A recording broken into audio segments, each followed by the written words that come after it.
Dear students, आज का जो है विषय है वो भौतिक विज्ञान में जो है लाइट से संबंधित, दर्पणों से संबंधित जो है हम जो है गोली दर्पण की वक्रता, त्रिज्या, फोकस दूरी में संबंध किस प्रकार स्थापित किया जा सकता है उसका जो है हम यहाँ पर जो है अध्ययन करेंगे। तो सबसे पहले क्या होना चाहिए कि दर्पण दर्पण जो होता है, गोली दर्पण कितने प्रकार के होते हैं? गोली दर्पण जो है दो प्रकार के होते हैं, अवतल दर्पण और उत्तल दर्पण, ये सभी को मालूम होगा।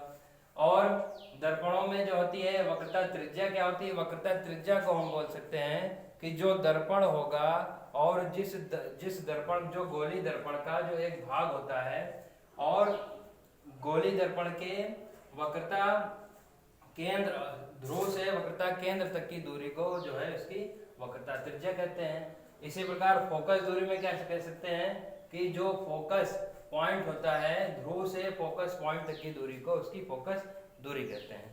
अब देखिए इसमें जो है संबंध किस प्रकार परिभाषित करेंगे। संबंध के लिए जो है परावर्तन के नियम और परावर्तन क्या होता है इसके बारे में जानना चाहिए। तो परावर्तन क्या होता है? परावर्तन में जब कोई प्रकाश किरण किसी चिकने पॉलिशदार तल से टकराती है तो वह पुनः उसी माध्यम में वापस लौट जाती है, और प्रकाश के पुनः उसी माध्यम में वापस लौटने की घटना को प्रकाश का परावर्तन कहते हैं। ये बेसिक चीज होगी। इसके बाद में जो है नियम में क्या कह सकते हैं कि पहला जो नियम होता है वो होता है कि आपतित किरण, परावर्तित किरण और उस पर अभिलंब तीनों जो है एक ही तल में होते हैं, ये पहला नियम। दूसरा नियम क्या बताया गया है परावर्तन में कि आपतन कोण जो होता है वो परावर्तन कोण के सदैव बराबर होता है। अब देखिए इसमें जो है इसके संबंध की व्याख्या हम किस प्रकार कर सकते हैं। संबंध की व्याख्या के लिए सबसे पहले अगर प्रकाश पड़ रहे हैं तो उसमें जो है रे डायग्राम के बिना जो है इसका डेरिवेशन अर्थात निगमन जो है इसका जो है संभव नहीं है। इसलिए इसका रे डायग्राम जितना ही अच्छा होगा उतनी ही चीजें जो है ज्यादा क्लियर होंगी।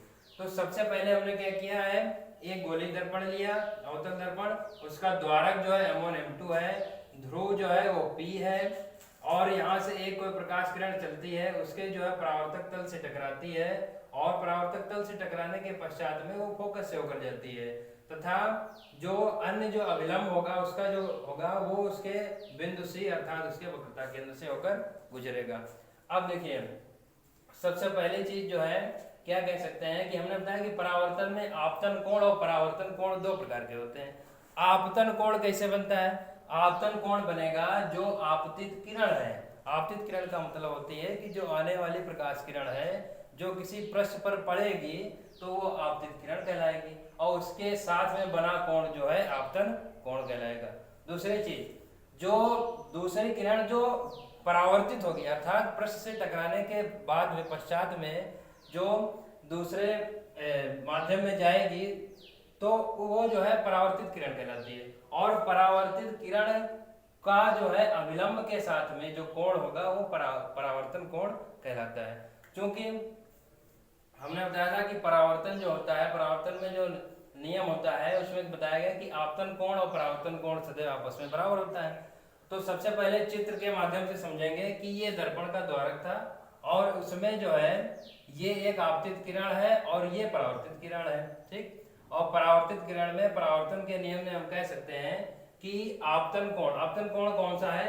ए, बी और सी, ये जो आपतन कोण होता है ये आपतन कोण, क्योंकि ये अपवर्तित किरण के साथ में ये कोण बन रहा है ए बी सी। और परावर्तन कोण कौन सा होगा? सी बी और एफ। सी बी और एफ जो होगा वो उसका जो है परावर्तन कोण होगा।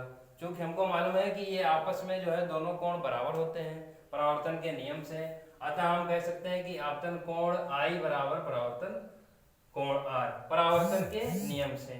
अतः ABC एंगल ABC इक्वल किसके होगा? Angle CBF। इसको हम मान लेते हैं इक्वेशन 1 है, समीकरण 1। अब देखिए दूसरी चीज हमने बताया, इसमें देखिए लिखा है कि कोण ABC बराबर कोण BCF। अब कोण ABC और BCF कैसे इक्वल होंगे? क्योंकि चित्र के माध्यम से समझेंगे कि कोण ABC, A, B और C और कोण B, C और F ये परस्पर जो है एकांतर कोण है, अतः ये जो है आपस में बराबर होंगे। अब देखिए समीकरण 1 और 2 को जब हम बराबर करेंगे चूंकि इसका एक साइड एंगल ABC ये इसके इक्वल है CBF के, और एंगल AB से इक्वल है एंगल BCF के। अतः जो है समीकरण 1 और 2 से हम ये कह सकते हैं कि कोण CBF बराबर होगा कोण BCF के। ठीक, अब देखिए क्योंकि इसके कोण दोनों बराबर होंगे, अतः जो इनकी जो है दूरियां अर्थात BF और CF जो है ये आपस में बराबर होंगे। ठीक, इसको हम मान लेते हैं तीसरी समीकरण, समीकरण नंबर 3। अब देखिए जो हमने यहाँ पर लिखा है कि BF बराबर PF, ये हमने क्यों लिख दिया?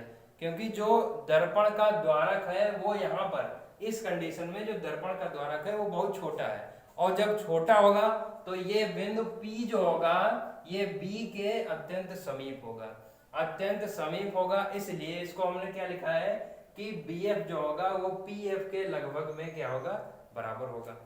अब देखिए चूंकि बराबर हो गया, हमने ऊपर वाली समीकरण मानी थी तीसरी, नीचे वाली समीकरण मानी है चौथी।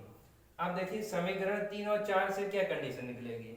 समीकरण 3 और 4 में हम कह सकते हैं कि CF जो है वो PF के इक्वल होगा, क्योंकि जो इसकी लेफ्ट हैंड साइड बराबर है, इसलिए जो है इसकी जो CF जो होगा वो PF के इक्वल हो जाएगा, क्योंकि दोनों PF के इक्वल है। तो यहाँ से हमारे पास जो रिलेशन निकल के आया वो CF इक्वल PF।